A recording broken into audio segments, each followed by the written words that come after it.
오늘 하나님께서 우리에게 주신 말씀은 마태복음 1장 18절에서 21절입니다. 네 절의 말씀을 제가 봉독하겠습니다. 예수 그리스도의 나심은 이러하니라.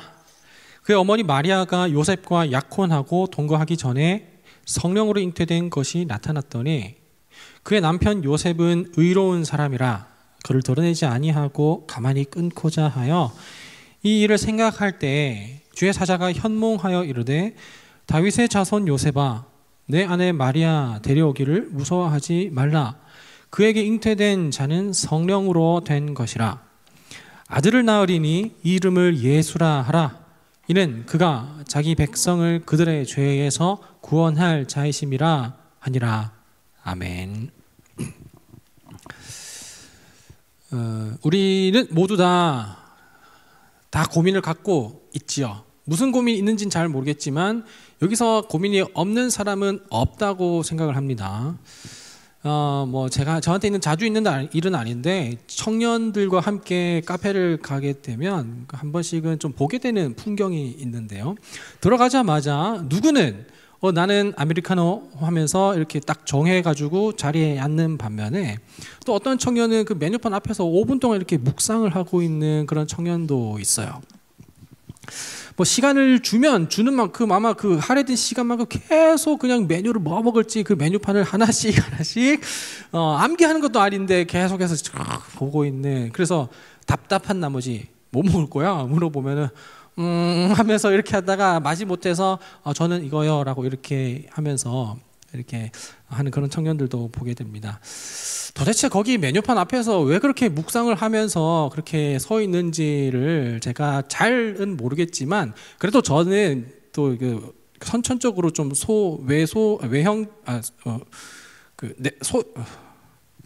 소극적이고 소극적인 사람이라서 어느 정도 좀 알 수 있을 것 같은데 그 앞에 메뉴판을 묵상하면서 고민하는 시간 가운데 아마 그러지 않을까.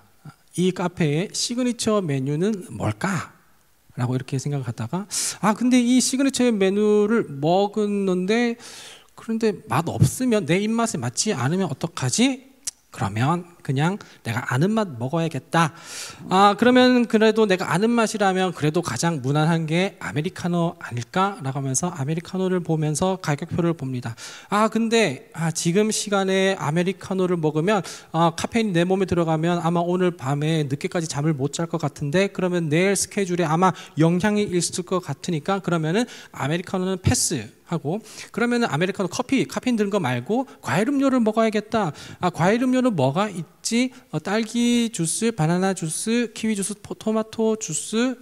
근데 이게 100% 과즙인가? 만약에 100% 과즙이 아니라면 여기에 상당한 그 당이 함유가 되어 있을 텐데 그러면 살찌는데 그러면은 그냥 칼로리가 높을 것 같으니까 과일 음료 그냥 패스해야겠다. 그러면 그냥 차라리 칼로리 낮은 거 그냥 무난하게 모르겠다 그냥 연하게 해서 아메리카노 다시 그냥 먹을까? 근데 아메리카노를 먹으려고 하는데 어차피 시간이 지나면 어차피 식으니까 그러면 그냥 아이스 아메리카노 먹을까? 아이스 아메리카노가 그러면 500원이 더 추가가 되네. 근데 그러면 지금 차가운 거 먹으면 아무래도 내가 지금 몸 상태가 별로 좋지 않으니까 그냥 티 마셔야겠다. 티 종류는 뭐가 있지? 근데 티 종류가 커피보다 더 비싸네. 이거 티백 담그는데 비용이 이만큼씩이나 된다고? 그러면 이 돈 가지고 티를 먹기에는 너무 돈이 아까우니까 그러면은 그냥 돈 안 아까운 아메리카노를 할까? 뭐 이런 생각을 하고 있지 않을까라고 저는 그냥 이렇게 한번 짐작을 해보는 것이죠. 계속 이 뱅글뱅글 돕니다. 이 루틴으로. 맞아요? 이런 고민한 거 맞아요? 네. 그래요. 대답을 하고 있어요. 근데 뭐 이런 고민쯤이야. 실제로 이런 고민이라고 하는데 이런 고민쯤이야 우리 인생에 있어서 그냥 뭐 그렇게 중요한 고민은 아니에요. 뭐 생사를 가르는 고민도 아니고 인생의 어떤 정말 중요한 갈림길 그런 것도 아닙니다. 근데 이 정도 고민은 사실 고민거리도 아니긴 한데 우리를 정말 곤욕스럽게 하고 정말 우리를 고통스럽게 하고 고민되게 하는 그런 거리들이 있단 말이죠. 이 고민에 대하여서 한번 제가 생각을 해볼 때 과거와 또 미래의 과거에 대한 고민 그리고 미래에 대한 고민으로 제가 그냥 한번 임의로 한번 나눠 보았는데, 과거의 문제에 대한 것이라면 어떤 나의 쌓아온 그동안의 어떤 이미지일 것이고, 내가 그동안에 지켜왔었던 신념 내지는 내가 그동안에 지켜왔었던 기준이 때문에 그런 고민이 되지 않을까 싶어요. 그러니까 예를 들어서 A 방법과 B 방법이 있다라고 가정을 했었을 때, A 방법을 선택하면 그동안 내가 지켜왔었던 가치관, 기준, 신념에 내가 A를 선택하면 그동안 내가 지켜왔었던 것이 부정당하는 것 같은 그런 느낌이란 말이죠. 그래서 최대한 객관적으로 생각을 해본다 하더라도 A가 아닌 B가 맞는 것 같지만, 그렇다고 B를 섣불리 선택하지 못하는 이유는 그 A가 지향하는 것에 따라서 내가 살아왔기 때문에, 그런데 B를 선택하면 그러면 내가 그동안에 살아왔었던 그 모든 기준점이라든지 내 신념이 마치 부정당하는 것 같고, 그리고 그냥 내 모든 과거가, 그 내가 쌓은 이미지가 너 그런 사람이었어 라고 그렇게 생각할까봐 섣불리 B를 선택하지 못한다라는 것이죠. 누가 본다 하더라도 객관적으로 본다고 하더라도 B가 꽤 괜찮은 선택지인 것 같기는 한데, 그런데 내 과거에 쌓아왔었던 그런 이미지 그리고 내가 어떤 지켜왔었던 신념, 기준 때문에 섣불리 B를 선택하지 못한다라는 것입니다. 그래서 A를 할까 B를 할까 이 양자택일을 놓고서 그 계속해서 선택하지 못하는 시간, 이 고민하는 시간이죠. 선택하지 못하는 시간이 고민하는 시간입니다. 이 과거의 문제, 그러니까 나의 어떤 이미지 그리고 내가 그동안에 살아왔었던 그 발자취에 대한 것이 고민이라면, 또 미래에 대한 그 고민은 무엇이냐면, 선택지가 만약에 C 혹은 D가 있다고 하더라도 이 어느 것 하나 확실한 게 없다라는 거예요. 그러니까 C든 D든 무엇이든지 간에 확실한 것이 있다면 그것을 냉큼 덥석 붙잡고 그것을 이렇게 선택을 할 텐데, 이것도 확실하지 않은 것 같고 저것도 깨림칙한 것 같아서 그 둘을 함부로 이렇게 섣불리 선택하지 못하는 상황 가운데 분명히 두 개는 선택해야 하는 그 상황에서 고민이 길어진다라는 것입니다. 오늘 본문에서 이러한 고민을 하고 있는 성경 인물이 있는데요, 바로 요셉입니다. 오늘 요셉을 중심으로 크리스마스 선물 두 번째 시간, 소식이라는 주제로 말씀을 나누려고 합니다. 마태복음을 여러분들이 지금 다 성경책에서 펼쳐보고 있죠. 보고 있으면 보세요. 1장 1절부터 17절까지는 전부 다 이렇게 무미건조한 그 어떤 족보 나열이 있게 됩니다. 그리고 나서 17절까지 그냥 뭐 낳고 이렇게 하다가 17절에 다 끝나고 나서 18절에 드디어 이제 재밌는 이야기, 스토리, 그것이 이제 흥미로운 이야기가 시작이 되는데, 우리가 다 알다시피 이제 육체 가운데 오신, 육체로 몸을 입고 오신 예수 그리스도의 어머니는 마리아이지요. 마리아입니다. 그런데 이 엄마는 마리아이지만 그렇다고 이제 마리아랑 그리고 요셉이 약혼한 사이긴 해요. 그래서 이 요셉을 뭐 예수의 아버지라고 말할 수는 없을 것 같긴 한데, 어쨌거나 지금 현재 상황 가운데 마리아랑 그리고 요셉이 약혼한 상황 가운데 있단 말입니다. 당시에 유대인들의 상황 가운데 이 약혼과 그리고 결혼 사이에는 텀을 한 1년 정도 돈 게 일반적이었다고 해요. 1년 정도. 그리고 나서 또한 이 약혼한 상태에서는 뭐 당연히 서로 이제 동거하지는 않고 각자의 집에서 따로 거주하는 것이 또한 그 유대 사회 가운데 일반적이었다고 합니다. 오늘 본문에서도 역시 이 두 사람은 둘이 약혼을 하기는 했지만 동거하기는 전이었다라고 이야기를 하고 있죠. 근데 문제는 이제부터입니다. 이 마리아는 약혼을 했는데, 약혼을 하고 요셉과 따로 떨어져서 살고 있는데 임신을 했어요. 여러분들, 결혼도 하기 전에 임신을 했다 말입니다. 이게 무슨 일인가요? 우리가 흔히 속도 위반이라고 말하기도 할 수 있을 것 같은데, 결혼도 하기 전에 아기를 낳는 거예요. 근데 뭐 요즘 가운데에는 그래도 많이 어떤 사고가 열려서, 그래 뭐 어차피 둘이 뭐 평생 사랑할 건데 하면서 이렇게 살 건데 라고 이렇게 해서 축하를 해줄 수는 있기는 하겠지만, 하지만 문제는 또 다른 문제가 더 있는데, 문제는 요셉과 관계를 하지 않았다라는 거예요. 그러니까 마리아가 임신한 사실은 요셉이 알았어요. 그런데 본인은 마리아와 관계를 한 적이 없어요. 그러면 마리아의 임신은 누구로부터 난 것이냐라는 것입니다. 요셉 속이 뒤집어질 것 같아요? 안 뒤집어질 것 같아요? 성경에서는 성령으로 잉태되었다라고 해서 한두 절 이렇게 하고 지나갔기 때문에 그냥 쉽게 넘어가고 있지만, 우리가 요셉의 입장을 한번 생각해 보자고요. 약혼한 사람이 있고 약혼과 결혼 시기까지는 1년의 시간이 있습니다. 그런데 그 1년이 지나기 전에 배가 불러오는 거예요. 그리고 나는 마리아와 계속 동거를 하지 않으면서 그렇게 그냥 서로 어떤 미래에 대한 약속만 한 채로 있는데, 근데 마리아가 임신해 버리면 요셉은 무슨 입장이 되겠고 그 마음이 어떻게 되겠냐라는 겁니다. 당연히 요셉은 이 여자가 바람을 피웠나? 라고 이렇게 생각을 할 수가 있겠고, 혹은 어떤 어려운 일, 그리고 아니면은 좀 너무 아픈 일을 당했나? 누군가로부터? 그렇게 생각할 수 있지 않을까요? 그래서 마리아 측에서 아무리 솔직하게 얘기한다고 하더라도 나는 남자와 관계한 적이 없다 라고 그렇게 아무리 솔직하게 얘기한다고 해도, 해명을 한다고 해도, 그럼에도 불구하고 이것은 마리아의 어떤 변론과 해명은 요셉에게 있어서는 핑계와 그리고 변명밖에 되지 않는 것입니다. 이건 정말 두 사이를 정말 짜갈라 날 수밖에 없는 그런 사건인 것이죠. 그보다 더 큰 문제는 뭐냐면, 이 사건의 시기가 2000년 전, 그리고 그 남성 우월이 심했었던 그 고대 근동 가운데 문화가 였다는 것입니다. 여성의 지위가 상당히 낮았었고, 특히나 그런 성향이 강했었던 지역에서 이 지역에서 이제 발생한 게 된 것이죠. 당시 유대인들은 이제 성경을 읽을 때, 그 성경이라고 하면 모세오경이죠. 이 모세오경을 이제 율법책으로 생각하고서 읽게 됐었는데, 근데 그 율법으로 살아가는 것이 그 유대인들의 삶의 어떤 기준이기도 했습니다. 모세율법에서 그 모세오경, 그러니까 그들이 읽고 있고 믿고 있는 성경 율법에서 신명기 22장에 의하면 약혼한 처녀가 다른 남자를 만나서 동침을 하게 되면 일단 그 두 사람을 다 돌려쳐 죽이는 것입니다.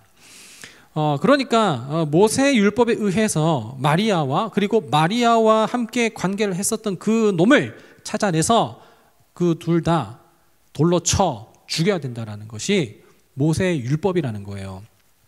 모든 사람들 앞에서 돌로 쳐 죽이는 것, 그것이 그냥 너무나도 당연한 어떤 율법, 기준, 그리고 기준이었습니다. 사실 요셉이 마리아를 이렇게 죽이는 것은 어떤 개인의 악감정이 아니고서라도 충분히 하나님의 말씀으로서, 성경으로서, 율법으로서 마리아를 죽이는 것은 너무나도 그냥 이런 일들을 이때 명백하게 밝혀졌을 때 자연스러운 일이긴 해요. 그런데 요셉은 그러지 않았다라는 것입니다.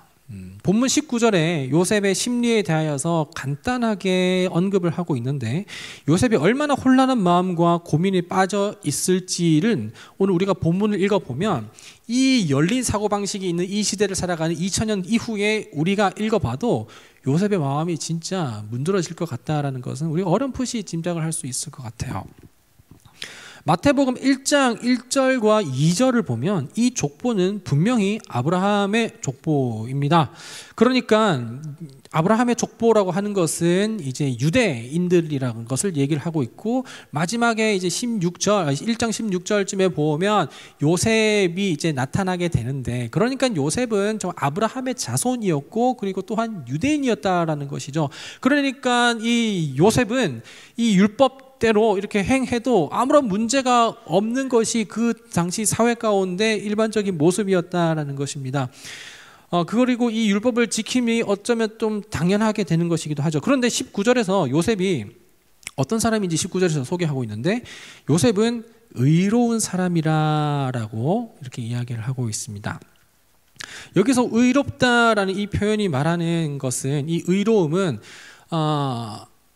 그 바울이 말하는 그 칭의, 그러니까 justification으로서의 그 의롭다는 아니고 righteous의 어떤 의롭다라는 것입니다.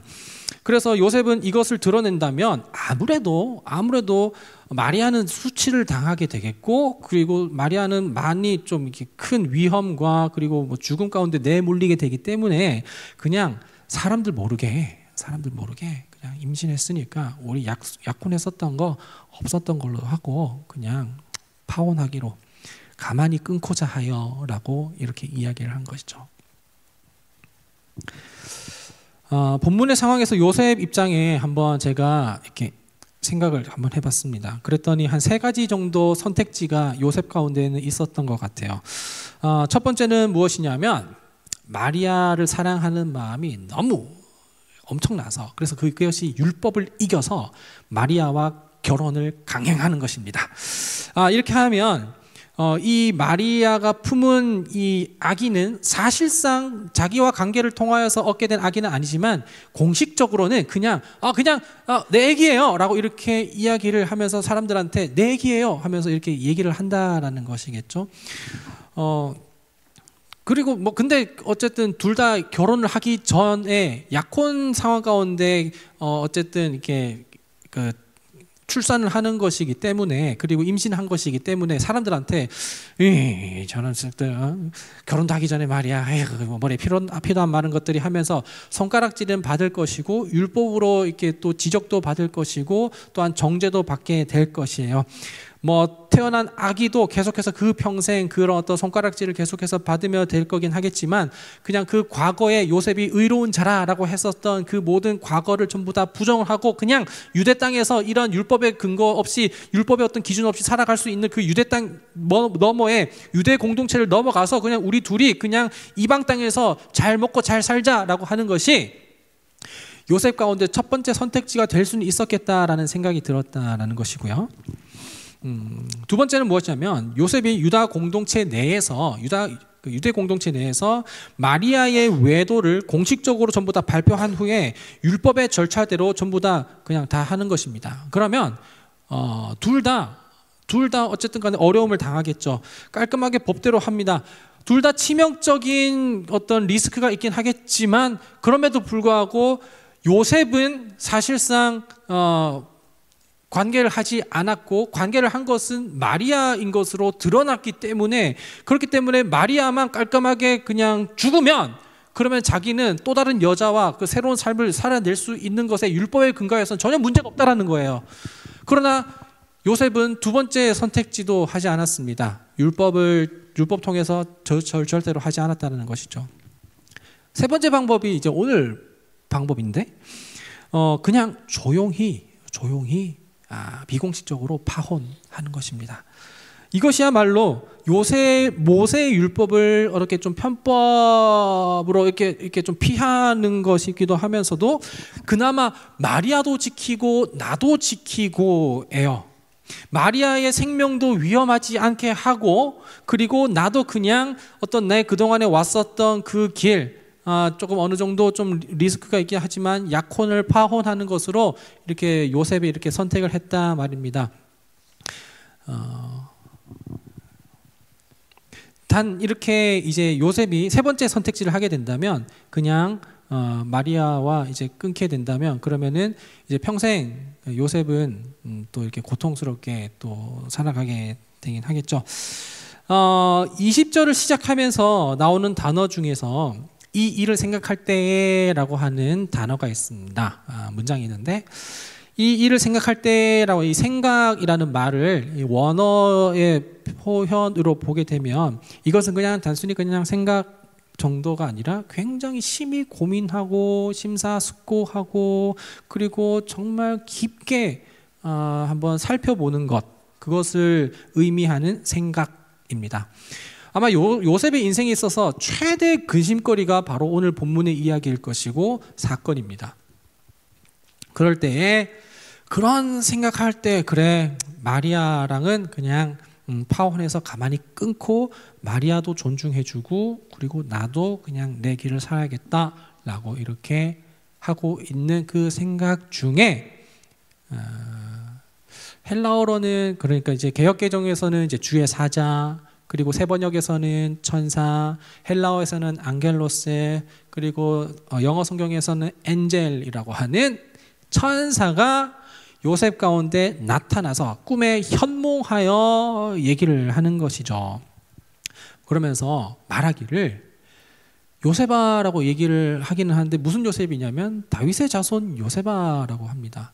왜냐하면 이 성경의 구약 가운데에서는 다윗의 자손에서 그리스도가 날 것이라는 것이 계속해서 예표가 되고 있기 때문에 이새의 뿌리에서 그리스도가 날 것을 예표하고 있기 때문에 그 권세를 빌려서 다윗의 자손 요셉아라고 이렇게 이야기를 하는 것입니다. 그러면서 이야기하기를 마리아를 데리고 살아가는 것 너 끊고자 하고 있지? 끊고자 하지 말고 마리아랑 그래도 계속 살아가는 것 두려워하지 말라라고 이야기를 합니다. 그러니까 어쩌면 1번 선택지이겠죠. 요셉은 3번 선택지로서 그냥 없었던 일로 이렇게 하려고 하는데 천사는 마리아와 같이 살아가고 하는 것을 계속해서 두려워하지 말라라고 이렇게 이야기를 하고 있는 것입니다. 천사는 자신과 관계하지 않은 그럼에도 불구하고 임신한 마리아를 데리고 살라라고 얘기를 하는데 근데 이 아기가 누군지에 대해서 천사가 21절을 통하여서 이야기를 해주는 거예요.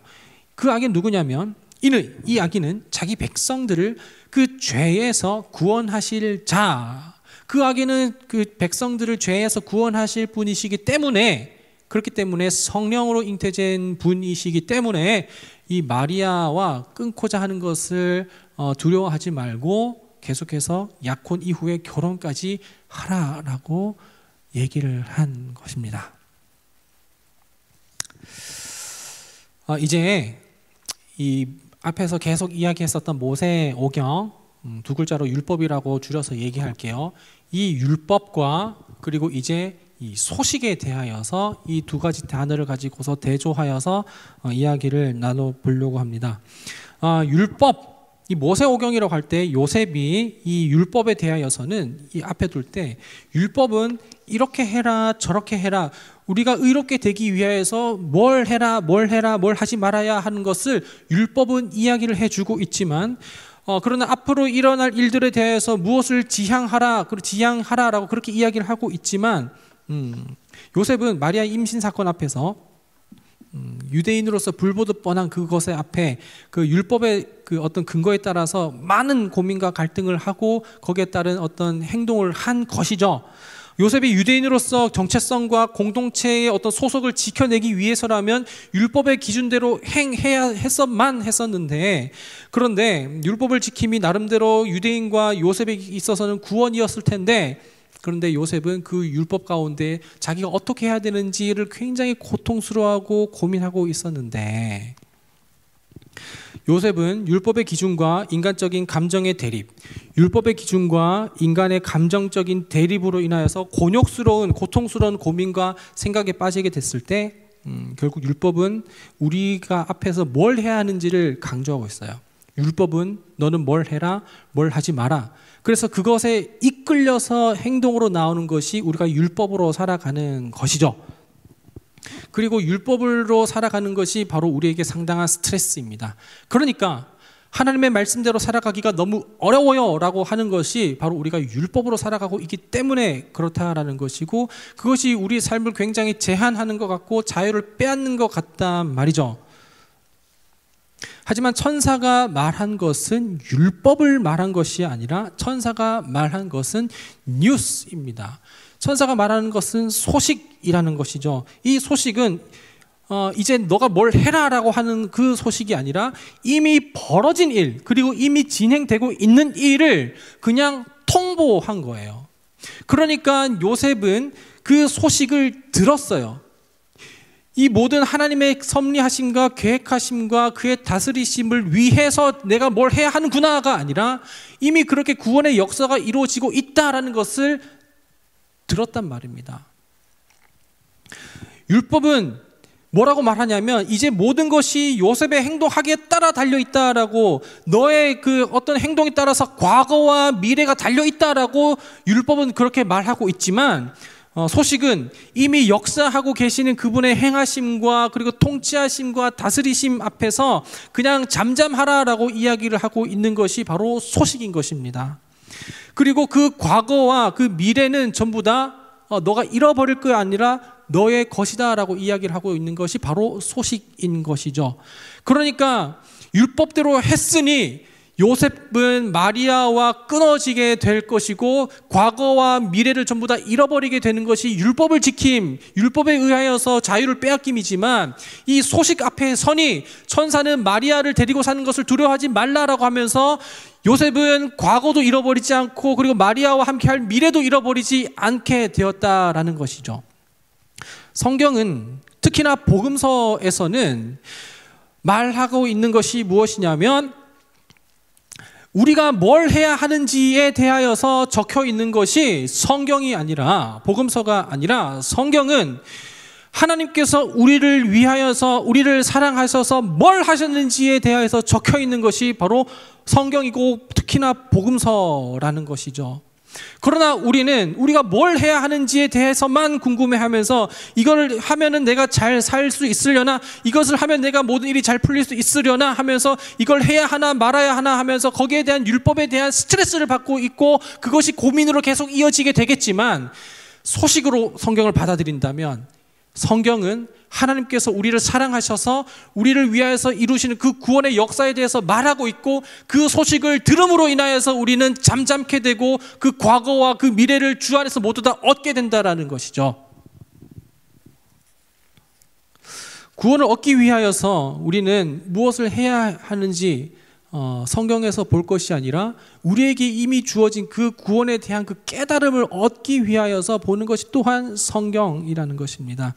우리를 구원하시기 위한 하나님의 일이 무엇인지에 대하여서 적혀 있는 것이 성경이기 때문에 내가 뭘 해야 할까라는 그 관점으로 성경을 볼 게 아니라 이미 우리를 위하여서 하셨다라는 것을 소식으로 알려주신 책이 성경입니다. 그래서 하나님이 날 사랑하신지 어떻게 아냐라는 것은 날 사랑하심 성경에 쓰였네라고 우리가 보는 것이죠. 수많은 종교인들은 그리고 다른 종교들은 많은 사람들을 채워라. 그러니까 뭐 신천지도 그렇죠. 또 이만큼 정성을 들여라. 도를 아십니까? 정성이 부족하다. 금액을 채워라라고 얘기를 하고 있죠. 시간을 채워라. 그리고 너의 수준을 더 끌어내라라고 이렇게 이야기를 하고 있는 것이 타 종교입니다. 하지만 소식은 내가 너희들을 위하여서 이 일을 행하고 있다. 와서 보라 라고 하는 것이 바로 우리가 믿는 하나님에 대한 일입니다. 율법은 자꾸 우리에게 뭘 하라라고 요구를 하고 있지만 소식은 이미 모든 것이 하나님의 계획과 섭리 가운데 태초부터 이루어지고 있다라는 것을 알라라는 것입니다. 그냥 들려지는 것입니다. 내가 뭘 하려고 해서 듣는 것이 아니라 노력이 아니라 그분이 우리 가운데 소식으로 온 것은 선물로 우리 가운데 왔다라는 것이죠. 율법은 우리 어떤 수준과 노력을 계속해서 강조하고 노력하고 너 이거 다 지켰니? 이거 하면서 이렇게 요구를 하지만 소식은 우리의 어떤 지적인 수준이라든지 피지컬의 수준이라든지 어떤 상황과 환경의 어떤 갖추어짐을 요구를 하지 않고 그냥 이 복음에 반응하라 라고만 얘기를 하고 있습니다. 이 소식이 이 뉴스가 바로 굿 뉴스, 바로 복음입니다. 요셉은 율법 앞에 섰었을 때 자기 자신도 잃어버리고 마리아도 잃어버리고 살아왔었던 지켜왔었던 과거도 잃어버리고 앞으로 살아갈 미래도 잃어버린 뻔했는데 그 소식, 너의 마리아를 데리고 있기를 두려워하지 말라라는 그 소식을 듣게 됐을 때 마리아도 지킬 수 있었고 나도 지킬 수 있었고 내 과거와 내 미래도 지킬 수 있었음은 이것이 바로 우리 가운데 들려오는 소식이고 또한 선물입니다. 이 복음이 우리에게 선물로 주어졌습니다. 이미 영원부터 영원까지 신실하게 이뤄가시는 그 하나님의 구원사, 우리를 사랑하시는 그분의 일하심을 우리는 그저 듣습니다. 들립니다. 그 소식이 들립니다. 오늘날 너희를 위하여 구주가 나셨으니 곧 그리스도이시다 라는 것을 우리는 듣습니다. 들어서, 그 소식을 들어서, 그래서 우리는 아멘 하면서 감사합니다 하면서 예배하는 것입니다. 그 소식이 들리기에, 기쁘기에, 감사하기에 주님, 제가 주님을 위하여 더 헌신하고 싶습니다, 봉사하는 것입니다. 주님, 그 구원의 기쁨과 그 구원의 감격에 내가 감사하여서, 그래서 내가 주 앞에 정성껏 예물 드립니다라고 헌금 생활할 수 있는 것입니다. 그 복음이 내게 소식으로 들리기 때문에 그렇기에 내가 하나님 더 알고자 하는 마음으로 경건 생활하며 기도하며 성경 읽는 것입니다. 반대가 아니라는 것입니다. 율법으로 성경을 대하지 말고 소식으로 성경을 들으시기를 바라요. 거기에 하나님께서 우리를 위하여서 이루시는 그 역사하심을 들게 될 때에, 날 사랑하심을 우리가 경험하게 될 때에, 그때 우리의 예배는, 우리의 모든 경건 생활은, 우리의 모든 삶의 이야기들은 고민과 고민 끝에 고민으로 어쩔 수 없이 선택하는 그 곤욕스러움이 아니라, 무엇을 선택하든지 따라 상관없이 무엇을 선택하든 하나님께 감사로 할 수 있게 되는 것입니다. 이 복음이 우리에게 소식으로, 굿 뉴스로 요셉에게 들렸듯 우리에게 들려옵니다. 고민이 많음은 우리가 뭔가 이루려고 하고, 혹은 지켜왔었던 것을 빼앗기지 않으려고 하고, 수준에 도달하려고 하고, 또 미래를 책임지려고 하는 그 강박 가운데 있기 때문에 우리의 어떤 고민이 있을 테지만, 선물로 우리에게 거저 주신 들음으로 반응만 하면 되는 그 선물로 온 그 소식, 뉴스, 굿 뉴스, 그 앞에 서시기 바랍니다. 그 복음이 여러분들을 힘겹게 선택하지 않게 하고, 그 복음이 우리를 자유하고 기쁘고 감격하는 예배로, 삶으로 이끌어 줄 것입니다. 이 시간 우리 찬송가 부르며 우리의 믿음, 신앙 주 앞에 확인하기 원하는데요, 예수 사랑하심은 이라는 찬양입니다. 후렴에 아까 얘기했죠. 날 사랑하심, 날 사랑하심, 성경에 써있네. 하나님 날 사랑하시는지 어떻게 알겠냐라는 것입니다. 느낌으로 알고 싶고, 기분으로 알고 싶고, 감정적으로 알고 싶어 하는 것은 충분히 이해하지만, 성경의 그 구원의 역사, 그 소식이 들립니다. 그 모든 성경을 전부 다 엑기스로 짜놓은 이 찬송과 함께 부르며 그 소식을, 복된 소식을 들을 수 있게 바랍니다. 예수 사랑하심은, 예수 사랑하심은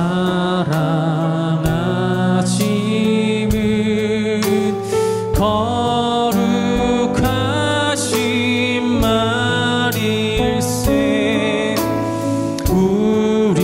우리들은 약하나 예수 권세 많도다. 예수 권세만.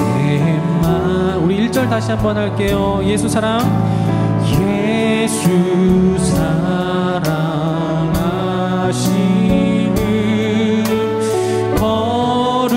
거룩하신 말일세.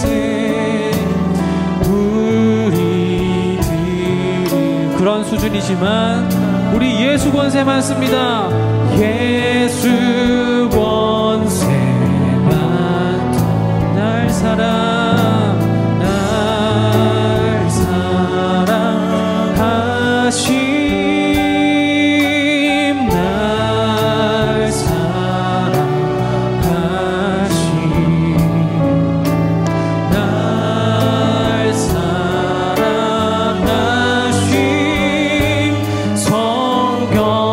성경에서 나를 사랑하시고, 나를 사랑하신 날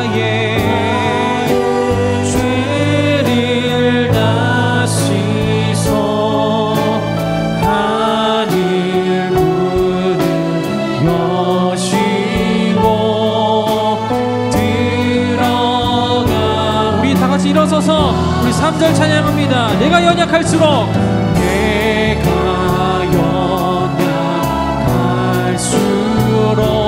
더욱 귀히 여기사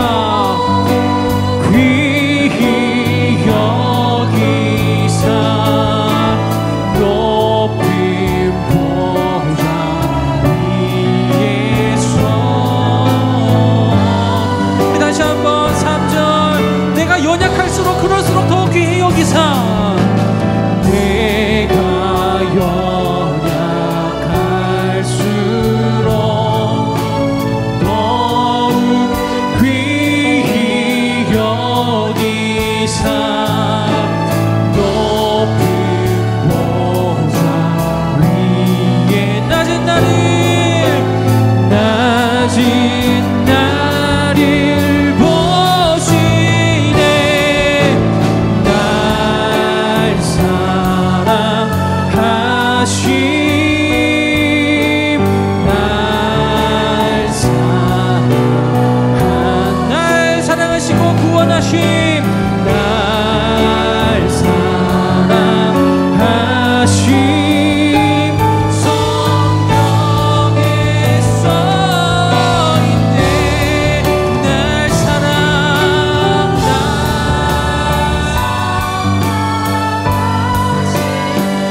소식이 우리 가운데 들립니다. 날 사랑하심,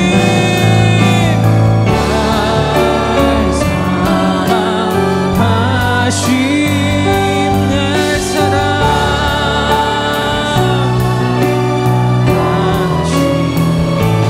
날 사랑하심, 날 사랑하심.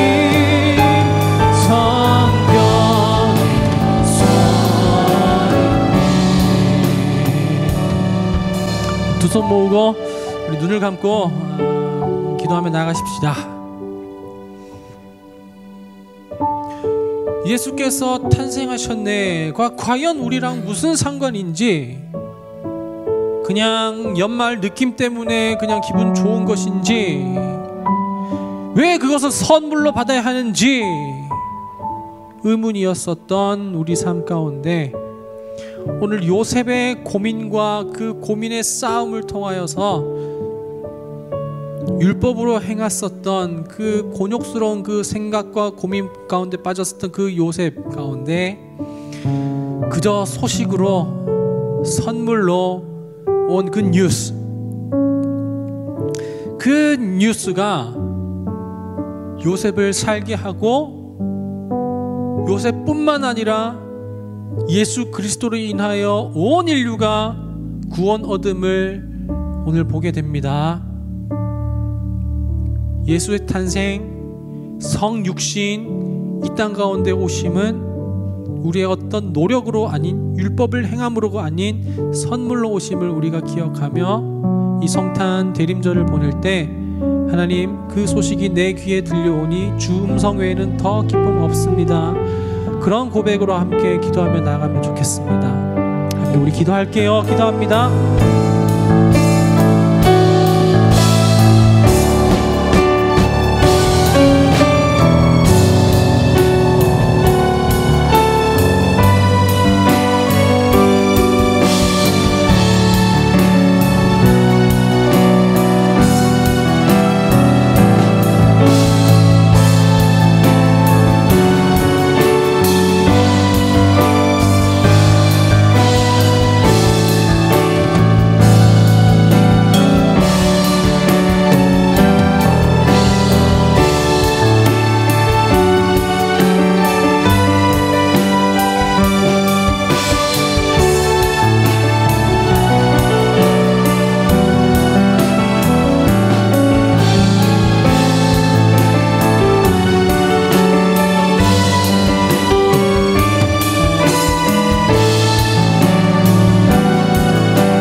하나님, 성경을 율법으로 대해서 그래서 내 삶을 살아가고자 할 때 이 길이 맞는지 저 길이 맞는지, 이 길이 더 좋은지 저 길이 더 좋은지를 항상 성경을 통하여서 신앙적으로 비춰본다고 했지만 뭔가 확실하게 선택하지도 못하겠고 계속해서 길어지는 고민 가운데 하나님을 향한 신뢰도 무너지는 것 같고 나에 대한 어떤 믿음도 무너지는 것 같아 실망스러운 지난날을 보냈었던 우리의 모습을 돌아보게 됩니다. 그러나 요셉에게 이걸 해라 저걸 해라 라는 그런 강요로서의 율법으로 온 것이 아니라 예수 그리스도의 나심은 구주가 나셨으니 여기에 합당한 반응을 하라 라고 그렇게 이야기를 했었던 천사의 말을 기억할 때 우리가 이제 이걸 할까 저걸 할까를 고민하기보단 이걸 하나님이 기뻐하실까 저걸 하나님이 기뻐하실까 그렇게 고민하며 싸우기보단 그저 하나님의 그 구원하심 날 위해 오심을 기뻐할 때 그 감사와 반응으로서 자유한 신앙생활 할 수 있는 우리 모든 청년들과 예배자 되게 하여 주옵소서. 무엇을 해내야 함이 아닌 그저 우리에게 들려주시는 값없이 주신 소식 굿 뉴스 복음을 우리 마음 가운데 깊이 새기어 건강한 신앙생활 계속해서 이어나갈 수 있는 우리 모두가 되게 하여 주옵소서. 모든 은혜 감사드리옵고 거룩하신 예수님의 이름으로 기도합니다. 아멘. 주 예수 그리스도의 은혜와 하나님 아버지의 한량없으신 그 사랑과 성령의 교통하심 인도하심이 오늘 그렇게 그 소식에 반응하기로 결단하는 모든 예배자들과 예배자들 삶 가운데 지금부터 영원토록 함께 하시기를 간절히 축원하옵나이다. 아멘.